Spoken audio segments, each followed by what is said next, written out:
do you think that saying that, letting this get out, is a good business decision for Jonathan Kuminga? Yes, I do. There's this report that Kuminga has lost faith in Steve Kerr. John and I talked about that pretty extensively, but anything that you wanted to add to that? I'll echo a criticism that I've levied on Steve Kerr a number of times, which is that the things that he values and the things that he fears in players, I think, are poorly suited to his current roster. He at times is he goes for guys who like have good instincts and good reactions, aren't as necessarily as aggressive making things happen. And Kuminga at this juncture is one of their only good defenders. You've made the good point previously.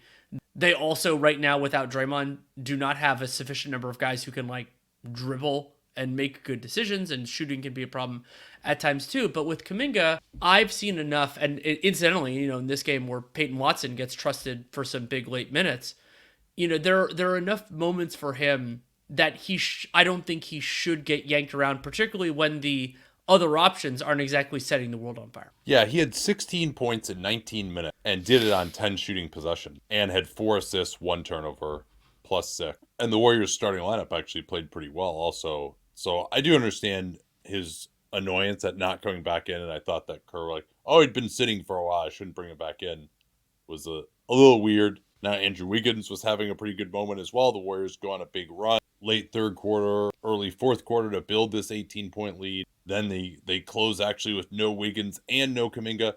I don't think this is easy for Steve Kerr. I think a lot of people say, oh, it's so obvious. Moody should play. Kuminga could play. All right, well, so then who are you not playing? And they have a lot of good players, but particularly without Draymond Green, it doesn't fit. And you still need to play a center defensively, but none of their centers are really perfect options either. But they're throwing a lot of minutes at that position, and they don't have enough ball handling. That's partly because of Klay Thompson, and maybe Klay Thompson should be less of a sacred cow in the closing lineup than he's been still going forward. But they just have too many good players. Like you can say Pajemski shouldn't play. He's been awesome so far, and he does different things than Kuminga does. And they're sort of in this pickle now where it's either got to be Kuminga or Wiggins, and they don't really have the personnel to play those two guys together and also play Klay Thompson at the same time as well, because then that leaves you short on ball handling. So they're just, I feel for Kuminga because I do think he could, in theory, be doing more, and I think he has played well the last month and a half or so, and I think also, but I understand A, his frustration, and B, the feeling that he needs to get somewhere or play enough that he's in line for, if not quite Jaden McDaniels type of money, at least, DeAndre Hunter, Keldon Johnson kind of money on an extension, if not more than that. And he's been productive in his playing time. He's shooting like 57% from the field. He doesn't shoot threes very well or very often, which also kind of makes him a little bit harder of a fit. But especially for him to be like, hey, it's not like, we have some 55-win team here, right?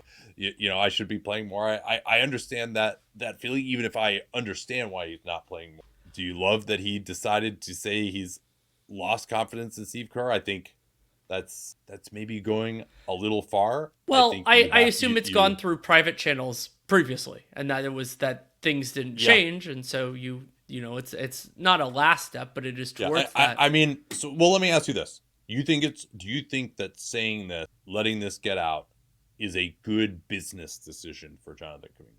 Yes, I do. Because it puts a little more feet to the fire to the Warriors, not as much Kerr, as much as the organization, Mike Dunleavy and company, to decide what they want here. And there is a huge incentive for Jonathan Kuminga to be in a place where he will play and be valued before his extension window opens. And to try to get that. Now, it may end up being, especially with the up and down nature of his career so far, that Kuminga has to linger a little while longer. There are players like Emmanuel Quickley where that could work out reasonably well. For Kuminga, that has to be frustrating. And the idea, there could have been this thing of, we have all these other guys and we need to do that. Well, Draymond Green has been suspended for, I believe it's 11 games now, not even including the previous Gobert suspension. And he's gotten ostensible starts, but in this game, he plays 19 minutes. He is a part of some successful groups and then doesn't come back in.